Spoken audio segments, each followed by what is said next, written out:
अस्सलामुअलैकुम दोस्तों, क्या हाल है। उम्मीद करती हूँ आप लोग बिल्कुल ठीक होंगे। तो बिना किसी टाइम वेस्ट किए चलते हैं आज की वीडियो की तरफ। सबसे पहले बात करते हैं रजब भट्ट और उनके दोस्त के बारे में। तो रजब भट्ट की और उनके दोस्त जहांगीर की एक वीडियो क्लिप बहुत ज्यादा वायरल है, जिसमें वो ड्रंक होके टिकटॉक लाइव कर रहे होते हैं। वीडियो में साफ देखा जा रहा है कि उन दोनों ने पी रखी है, जिसकी वजह से सोशल मीडिया पे उनको बहुत ज्यादा हेट मिल रही है। मैं आपके साथ रजब भट्ट का वीडियो क्लिप शेयर कर देती हूँ, आप लोग देख के बताओ क्या इन उन्होंने पी रखी है या नहीं। मैं मार के दिल्ली करूंगा, देखना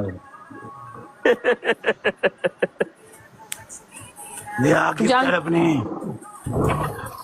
बच्ची है छोटी, बड़े इन्होंने आई सेंट सॉल्व कराए हुए हैं। कराओ। Shut up, shut up, shut up. अब बात करते हैं अगली न्यूज के बारे में, जो कि है डूक्स लाइफ के बारे में। डूक्स लाइफ एक वीडियो पोस्ट करते हैं हसन रहीम के कॉन्सर्ट के रिलेटेड। वो कहते हैं कि वो कॉन्सर्ट में होते हैं और वहाँ कुछ अमीर बाप की बिगड़ी हुई औलाद आ जाती है और वो अपने साथ गार्ड्स और पुलिस भी ले आते हैं, और जो लोग स्टेज के पास खड़े होते हैं उनको गिरबान से पकड़ के पीछे कर देते हैं और खुद आके वहाँ खड़े हो जाते हैं। इन लड़कों के गार्ड्स डूक्स लाइफ के साथ भी बदतमीजी करते हैं। इस बारे में मजीद डूक्स लाइफ ने क्या कहा आप लोग देख सकते हैं। कुछ बच्चे आते हैं, किसी अमीर बाप के बच्चे थे, वो अपने साथ 2 पुलिस वाले और एक गार्ड लेकर आते हैं। सही है, हमारे यहाँ की पुलिस बस इन सारी चीजों के लिए रह गई है कि अमीर लोगों को प्रोटोकॉल दो और गरीबों की माँ बहन करो। मुझे उस बंदे से भी इशू नहीं है ना, उनके बच्चों से इशू है। हुआ ऐसा कि आगे हसन भाई के कुछ फैंस खड़े हुए थे, उनको गुद्दी से पकड़ा बाउंसर्स ने और पकड़ के ऊपर आने की वजह से पकड़ के उनको फेंक दिया। और फिर वो जो अमीर साहब के जो बच्चे थे वो बच्चे आए आगे, उनको आगे जगह दे दी। सही है, और उनका एक गार्ड था, वो 2 दफा भाई मेरे से टकराया। दोनों दफा मैंने उसको बोला बड़ी प्यार से, बोला भाई क्या कर रहे हैं। उसने दूसरी दफा में मुझे पता है क्या बोला, उसने दूसरी दफा में मुझे बोला बाहर आ, तू बाहर आ। अबे तू है कौन, तू गार्ड है, तेरी औकात क्या है भाई। अच्छा, यहाँ पे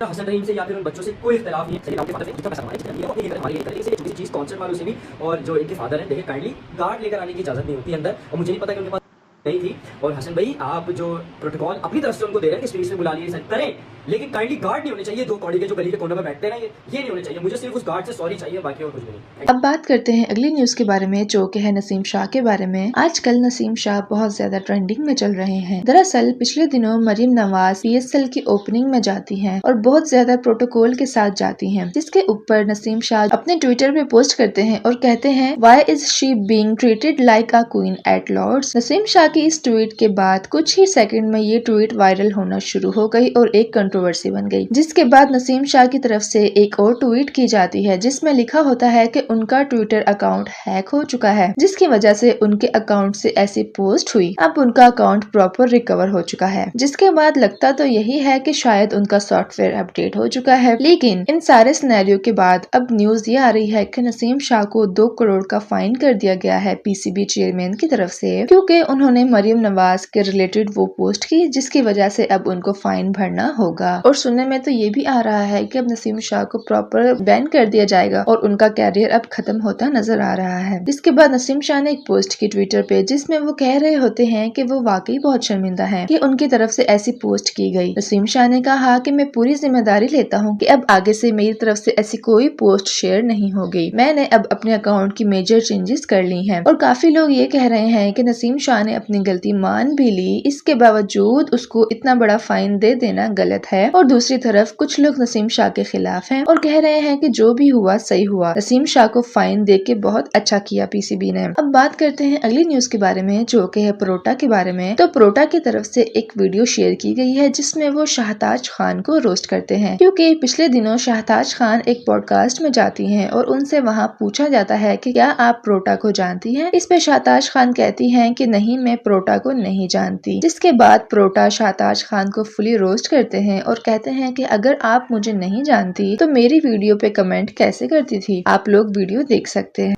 मैं इनको नहीं जानती, तो छोटा को नहीं जानती। तुम लोग मेरे पीछे पड़ गए हो, इसको बोलो ये आपको नहीं जानती। कोई बात नहीं यार, अगर नहीं जानती हजम करना सीखो, मैं तला अंजुम बन जाऊं।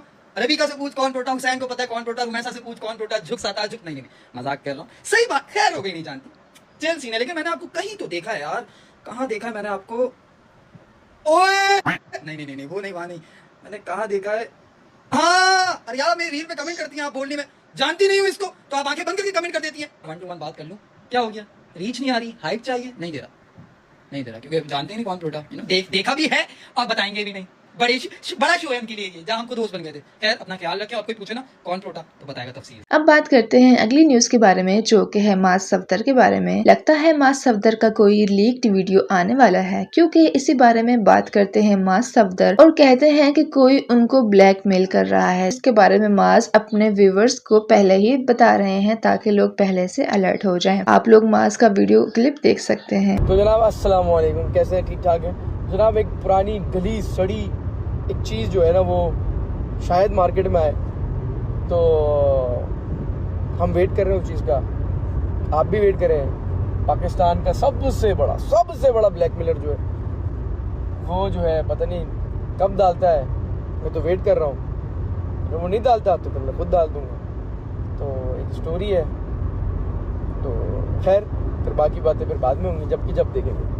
आप लोगों को क्या लगता है कि कौन सी वीडियो के बारे में बात हो रही है? क्या कोई मास की लीक वीडियो है या कोई और बात है? कमेंट में लाजमी गेस करें। अब बात करते हैं अगली न्यूज के बारे में, जो कि है सहर हयात और समीर रशीद के बारे में। तो काफी टाइम पहले इन दोनों की अलहदगी वगैरह हो जाती है, जिसके बाद अब दोबारा इनकी कंट्रोवर्सी शुरू हो गई। दरअसल हुआ कुछ यूँ कि समीर रशीद जो कि सहर के हस्बैंड थे, वो Q&A सेशन करते हैं, जिसमें उनसे सवाल किया जाता है कि आपने सहर को तलाक क्यों दी, जिसके ऊपर समी कहते हैं कि मैंने उसको तलाक नहीं दी बल्कि उसने खुला ली है। और जिसके बाद समी लाइव स्ट्रीम पे भी इस शहर के बारे में बातें करते हैं कि उसने क्या क्या चीजें की, जिसके बाद इनकी कंट्रोवर्सी दोबारा से शुरू हो जाती है। मैं आपके साथ समी का लाइव स्ट्रीम क्लिप शेयर कर देती हूँ, आप लोग देख सकते हैं। बर्थडे पे हम बर्थडे सेलिब्रेट कर रहे हैं, बहुत अच्छा बर्थडे जा रहा है। ये कह रहे हैं ना बर्थडे से पहले, ये बर्थडे पे ना आयरा की केक कटिंग सेरेमनी होती है, ठीक है। आयरा की केक कटिंग सेरेमनी होती है और हम केक कटिंग के लिए सारे जा रहे होते हैं। मैं जन्नत बहन, अलिशबा, सहर, हम लोग सारे खाना खा रहे थे। मेरी फैमिली सारी, इनकी फैमिली बैठे होते हैं, हम खाना खा रहे हैं। केक कटिंग सेरेमनी होती है, सब उठते हैं, केक कटिंग के लिए चले जाते हैं।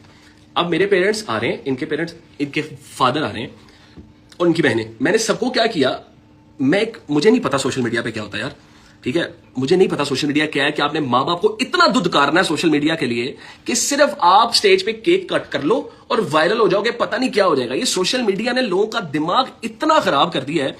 ये चाहते हैं कि अपने माँ बाप को आग लगा दी जाए, ठीक है, जस्ट बिकॉज आप किसी की बेटी लेके आए हो। आपकी माँ भी किसी की बेटी है। हमारी माँ ने जो हम 1998, 76 के बच्चे, हमारी माँ ने अपनी जिंदगी में सुख नहीं देखे। 80% माओ ने सुख नहीं देखे, बिकॉज फैमिली बहुत और तरह की होती थी। एक मिनट रुकना भाई, फैमिली और तरह की होती थी और इन लोगों का आपस में ना कोई बड़ा फैमिली वाला सीन रहता था। अपनी फैमिलियां संभालने में जिंदगी गुजार दी है, ठीक है। अब अगर उनके बच्चे, अगर आप मियां बीवी अपनी एक बेटी का केक काट कर, भाई उनके घर का मैं बड़ा बेटा, हम 2 भाई हैं सिर्फ।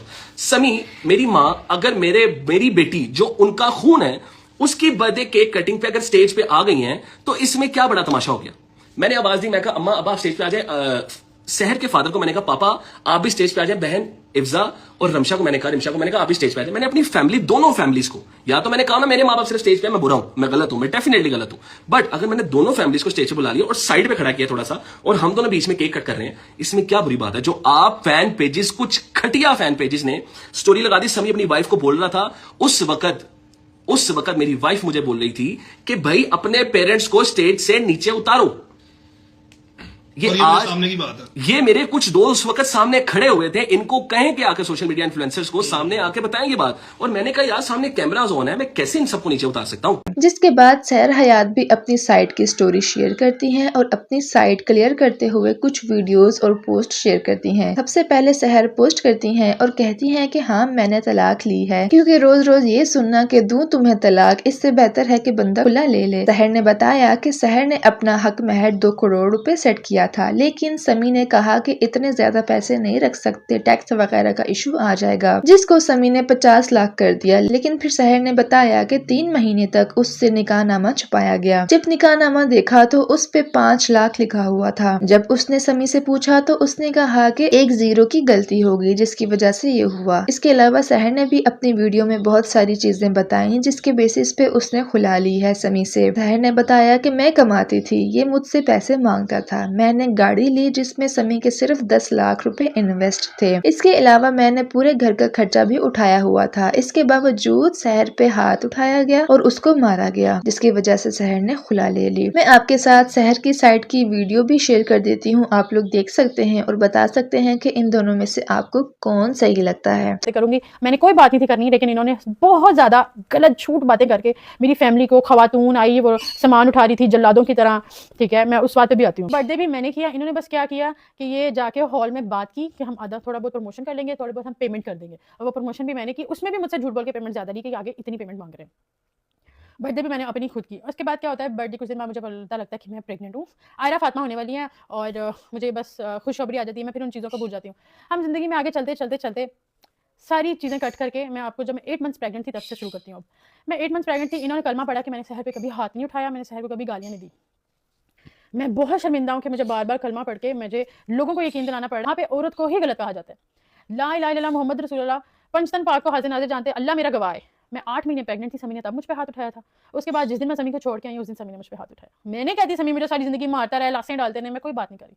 2 दफ़ा समी ने मुझ पे हाथ उठाया, और समी मुझे इतनी गालियाँ देते थे, इतनी गालियाँ देते थे अपने पेरेंट्स के सामने, इतनी, मैं वो गालियाँ यहाँ पे बयान नहीं कर सकती, मैं आपको नहीं बता सकती। अपने पेरेंट्स के सामने, अपने छोटे भाई के सामने मुझे इतनी गलत गालियाँ, मेरे पास को घसीटना, तुम तो ऐसी थी, तुम तो वैसी थी, तुमसे किसी ने शादी नहीं करनी थी, तुम तो सड़क छाप लड़की थी, तुम नाचने वाली थी, 2 टके की तुम टिकटॉकर थी, तुम ये थी, तुम वो थी, ये सारी बातें मैं सुनती आई हूँ। और ये जो कह रहे हैं कि मैंने सहर को कभी मना नहीं किया, समी ने मुझे वाकई कभी मना नहीं किया सोशल मीडिया पे काम करने से।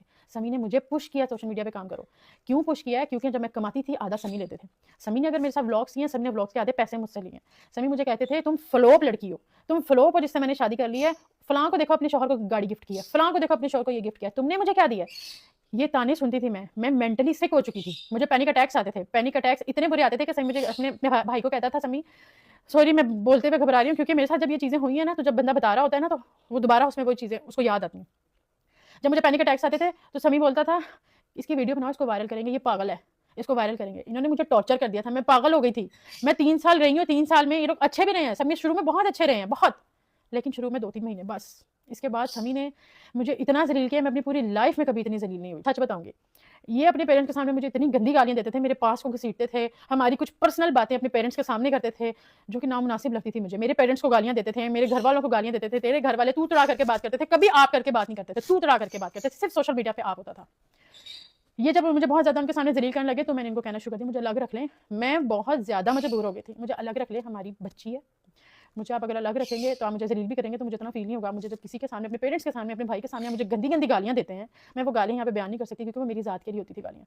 आप मुझे गंदी गंदी गालियाँ देते हैं तो वो मैं नहीं बर्दाश्त कर सकती, मुझसे नहीं हो रहा। एक औरत आपके घर का रेंट पे कर रही है, आपके घर में राशन, आपके भाई की यूनिवर्सिटी की फीस दे रही है, आपको खर्चा दे रही है, आपके घर वालों पेरेंट्स को भी दे रही है, सब कुछ कर रही है, आपके रिलेटिव्स को दे रही है, सब कुछ कर रही है, वो गालियाँ नहीं सुन सकती। इतना मैं फरिश्ता नहीं हूँ, मैं नहीं सुन सकती थी गालियाँ, ठीक है। मेरी बच्ची को उठा के, जिस बच्ची के लिए आज कह रहे हैं ना, मेरी बच्ची की याद आ रही है, झूठे पे खुदा की लानत जो झूठ बोले, मेरी बच्ची को इस तरह गोद में उठाया था और मुझे इतनी गंदी गालियाँ मेरी माँ का नाम लेकर दी जाती थी, इतनी गंदी कि मेरी बेटी, इनकी आवाज़ इतनी ऊंची थी, पूरा मोहल्ला सुनता था, मेरी बेटी ट्रॉमेटाइज हो जाती थी।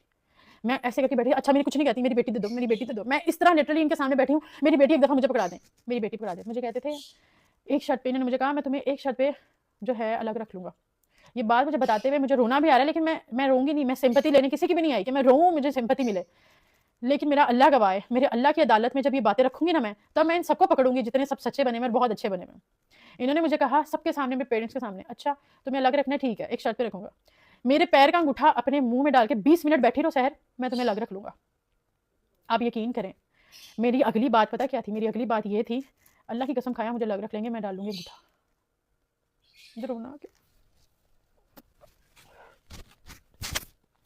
मैं यहाँ पे किसी की भी सिंपैथी लेने नहीं आई, मैं बिल्कुल भी नहीं चाहती थी कि मैं यहाँ पे बैठकर रोऊं, लेकिन बातें ऐसी है कि जब मैं बता रही हूँ तो मेरे अंदर इतना जिगरा नहीं है कि मैं यहाँ पर चुप करके बैठ के वो बातें बता सकूँ। मैंने इनके पेरेंट्स के सामने कहा मैं अंगूठा डाल के बैठ जाती हूँ, आप मुझे अलग घर में रख लेंगे। अलग घर में रहने का मकसद ये था, मैं इनके पेरेंट्स से दूर कर रही हूँ, और मुझे बहुत ज़्यादा गंदी गालियाँ निकालते थे, और इन्होंने मुझे इतना ज़्यादा डराया हुआ था हम तुमसे बच्ची छीन लेंगे। तो दोस्तों ये थी आज की अपडेट्स। आप लोग अपना ओपिनियन जरूर शेयर करो, अपना ख्याल रखो, और हाँ नेक्स्ट वीडियो मिस मत करना, मैं आपसे फिर वहीं मिलूंगी। अल्लाह हाफिज।